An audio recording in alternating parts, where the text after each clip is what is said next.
الشیطان الرجیم بسم اللہ الرحمن الرحیم صلو علی الحبیب اللہم صلی علی سیدنا و مولانا محمد صلاۃ تکون لنا امانا من کل خوف۔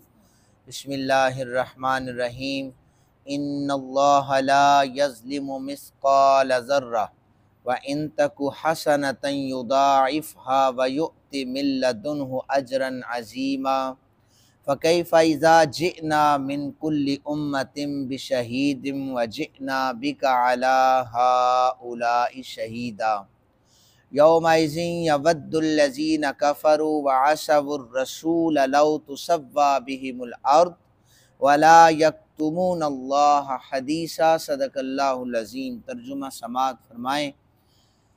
رب ذوالجلال ارشاد فرماتے ہیں کہ بے شک اللہ عز و جل ذرہ برابر بھی کسی پر ظلم نہیں فرماتا، اگر کوئی نیکی ہو تو اسے دگنا کر دیتا ہے اور اپنے پاس سے اجر عظیم عطا فرماتا ہے۔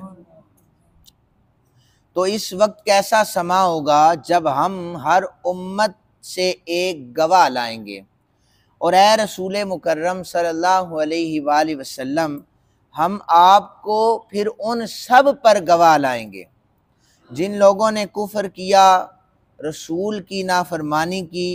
اس دن وہ تمنا کریں گے کہ کاش ان کو دفن کر کے ان پر زمین برابر کر دی جائے اور وہ اللہ سے کسی بات کو چھپا نہ سکیں۔ یہ ان آیات کا ترجمہ ہے۔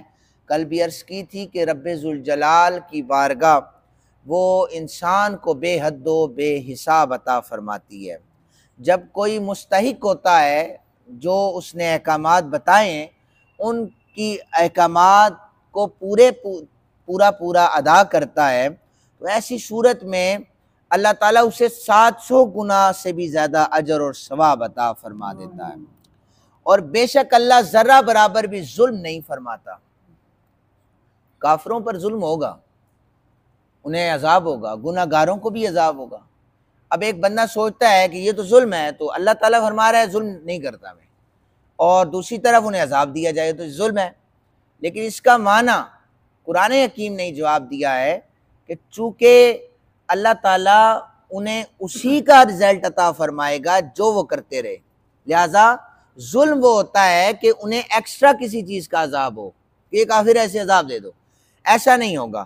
جتنی کسی نے نافرمانی کی ہے اتنا اسے عذاب ملے گا، جتنی کسی نے نیکی کی ہے تو پھر اللہ کی رحمت جو ہے اللہ کے عذاب پر غالب آتی ہے، تو اللہ تعالیٰ اسے دگنا عطا فرما دے گا۔ فرمایا وہ کیسا سما ہوگا کہ ہر امت میں سے گواہ کو لایا جائے گا، اور وہ جتنے بھی گواہ ہوں گے رسول کائنات صلی اللہ علیہ وآلہ وسلم ان پر گواہ ہوں گے۔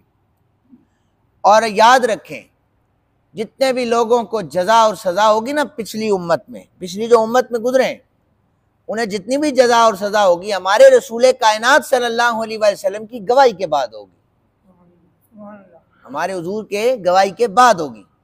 حضور گواہی دے دیں گے کہ حضرت موسیٰ علیہ السلام کی امت میں کتنے نافرمان تھے، کتنے فرما بردار تھے، فرما برداروں کو اللہ جنت عطا فرمائے گا اور نافرمانوں کو جہنم دے دے گا۔ یہ گواہی کس کی ہوگی؟ ہمارے رسول پاک صلی اللہ علیہ وسلم۔ یہ عظمت اور یہ مقام ہمارے آقا کریم صلی اللہ علیہ وسلم کو عطا کر رکھا ہے اللہ تعالیٰ نے۔ دیکھیں اتنی عظمتیں حضور کو عطا کر رکھی ہیں۔ اگر آپ عیسائیوں کی بات کریں تو عیسائی مذہب میں آئے دن ہمارے آقا کریم صلی اللہ علیہ وسلم کی گستاخی ہوتی ہے۔ اگر آپ یہودیوں کو دیکھیں تو آئے دن یہود و نصارہ جو ہے وہ ہمارے آقا کریم صلی اللہ علیہ وسلم کی گستاخی کرتے ہیں۔ لیکن مسلمانوں کا عقیدہ کتنا خوبصورت ہے، اسلام کا حسن یہ ہے کہ یہ ضرور ہے کہ ہمارے آقا کریم صلی اللہ علیہ وسلم آخر میں آئے، سب کے سردار ہوئے، نبوت کا تاج، ختم نبوت کا تاج سر پر سجائے ہوئے آئے، سارے انبیاء کے امام ہیں آپ۔ لیکن حضور کو امام ماننے کے بعد کسی ایک پیغمبر کی بھی توہین جو ہے وہ دائرہ اسلام سے خارج تصور کی جاتی ہے۔ حضرت عیسیٰ علیہ السلام وہ اللہ کے برگزیدہ پیغمبر ہیں۔ ہاں عیسائیوں کا جو عقیدہ ہے ہم اس نظریے سے انہیں نہیں مانتے، چونکہ عیسائی انہیں اللہ کا بیٹا کہتے ہیں۔ اسی طرح یہودی حضرت عزیر کو اللہ کا بیٹا کہتے ہیں۔ ہم کہتے ہیں کہ نہیں یہ اللہ کے برگزیدہ پیغمبر ہیں، اللہ تعالیٰ نے انہیں نبوتیں عطا فرمائی ہیں اور یہ صاحب شریعت پیغمبر رہے ہیں، اس لیے ہم ان کا ادب کرتے ہیں۔ ذرا برابر بھی کوئی شائبہ بھی اگر ان کے خلاف دل میں آ جائے تو ایسی صورت میں انسان دائرہ اسلام سے خارج تصور کیا جاتا ہے۔ قرآن حکیم کو جب آگ لگائی گئی تو یورپ ممالک میں باقاعدہ طور پر ایک رائٹر ہے، اس نے اعلان کر دیا کہ میں ایمبیسی کے باہر جو ہے وہ تورات کو آگ لگاؤں گا، جو اس کا نسخہ ہے موجودہ رد و بدل والا، اس کو آگ لگاؤں گا۔ پوری دنیا کے جتنے یہودی تھے وہ حرکت میں آ گئے، جبکہ قرآن پاک کو آگ لگائی جا رہی ہے تو کوئی نہیں بول رہا۔ جس کا حفاظت کا ذمہ اللہ تعالیٰ نے لیا اور قیامت تک یہ انہی الفاظ میں باقی رہے گا، جبکہ تورات اور زبور انجیل میں تبدیلیاں آ چکی ہیں، ان کے علماء نے کی ہیں۔ تو بہت سارے یہودی جب جمع ہو گئے تو اس وقت اس نے کہا کہ ہمارے مذہب میں تورات کا ادب بھی اسی طرح ہے، انجیل کا ادب بھی ہے، زبور کا بھی ہے، لیکن میں تم لوگوں کو بتانا چاہتا تھا کہ دیکھو تم جب قرآن پاک پر حملے کرتے ہو تو تورات پر بھی حملہ ہوگا، لیکن اسلام ہمیں اس چیز کی اجازت ہرگز نہیں دیتا۔ تو بہرحال جتنی بھی امتیں ہیں ان سب پر میرے آقا کریم صلی اللہ علیہ وسلم گواہی دیں گے، تو اس گواہی پر ان کی گواہی پر عذاب بھی انہیں ملے گا اور انہیں جزا بھی ملے گی۔ حضرت عبداللہ بن مسعود، جمعے پر میں نے حضرت عبداللہ بن مسعود یہ امام المفسرین ہیں، ان پر بھی گفتگو ہوئی تھی۔ وہ بہت پیارا قرآن پڑھا کرتے تھے، ان کی آواز میں اللہ تعالیٰ نے، حضور نے فرمایا تھا کہ اگر میرے عبداللہ بن مسعود کو قرآن پڑھتا ہوا سنو نا تمہیں لگے گا ابھی قرآن نازل ہوا ہے، ابھی قرآن نازل ہوا ہے، اتنا خوبصورت پڑھتے تھے۔ اور حدیث موجود ہے سیاستہ کی، سرور عالم صلی اللہ علیہ وآلہ وسلم نے فرمایا جو چاہتا ہے نا کہ وہ سوز میں قرآن پڑھے، ترنم کے ساتھ قرآن پڑھے، صحابہ فرمایا تو وہ میرے عبداللہ ابن عباس کو کاپی کیا کرے، عبداللہ ابن عباس کی طرز پر قرآن پڑھا کرے، چونکہ عبداللہ جیسے قرآن پڑھتا ہے لگتا ہے قرآن ابھی نازل ہو رہا ہے۔ بعض اوقات قرآن پڑھتے ہوئے بھی انسان کے دلوں پر وہ کیفیات طاری ہو جاتی ہیں۔ صحابہ کرام رضوان اللہ تعالیٰ عنہم اجمعین باقاعدہ طور پر اسی طرح تلاوت کیا کرتے تھے تو ان پر سکینہ نازل ہوتا تھا، اللہ سکون نازل فرماتا تھا، آسمان دنیا سے فرشتے آ کر قرآن حکیم کو سنا کرتے تھے۔ عبداللہ ابن مسعود کہتے ہیں کہ سید عالم صلی اللہ علیہ وآلہ وسلم نے مجھے فرمایا میرے سامنے قرآن پڑھو، میں نے عرض کیا یا رسول اللہ صلی اللہ علیہ وآلہ وسلم میں آپ کو قرآن سناؤں، حالانکہ آپ پر تو خود قرآن نازل ہوا ہے۔ آپ نے فرمایا میں چاہتا ہوں کہ میں کسی اور سے بھی قرآن سنوں، یہ لاریب کلام ہے، میں کسی اور سے بھی سنوں۔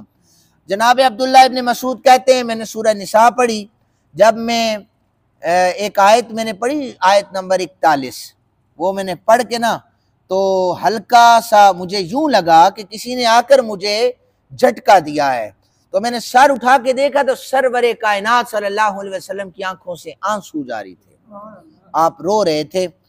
تو یہ حضور کا جو رونا تھا اس کے بارے میں مفسرین نے فرمایا کہ خوف خدا کا غلبہ تھا۔ کیا تھا؟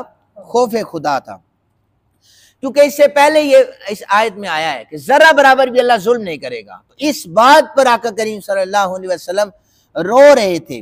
اور پھر یہ جو آیات آئیں جب کہ نبیوں پر بھی گواہی ہمارے آقا کریم صلی اللہ علیہ وسلم دیں گے، اس پر آقا کریم صلی اللہ علیہ وسلم شکرانے کے طور پر بھی آنسو بہا رہے تھے۔ تو اس کے بعد پھر آگے فرمایا جو اللہ تعالیٰ کی نشانیوں کو چھپاتے ہیں وہ اس دن کسی بھی بات کو چھپا نہیں سکیں گے، یعنی اگر وہ کہیں گے نا، وہ روایت موجود ہے کہ مالک ہم نے تو شرک نہیں کیا، ہمیں عذاب کیوں دیا جا رہا ہے، تو پھر ہاتھ بولے گا، پھر زبان، پھر آنکھیں، پھر کان، جسم کا ہر عضو بول کر یہ کہے گا کہ فلاں نے شرک کیا تھا، گناہ کیا تھا، گناہ کبیرہ کیا تھا، فلاں جگہ پر کیا تھا، اس لیے وہ پھر لاجواب ہو جائیں گے۔ فرمایا کہ جو تمہارے اعضاء جسم کے بول کر کہیں گے ہم انہیں اتنا ہی عذاب دیں گے، اس سے زیادہ کا ظلم ہم نہیں کریں گے۔ اللہ تعالی ہم سب کو سیدھا رستہ عطا فرمائے۔ وما علینا الا البلاغ المبین۔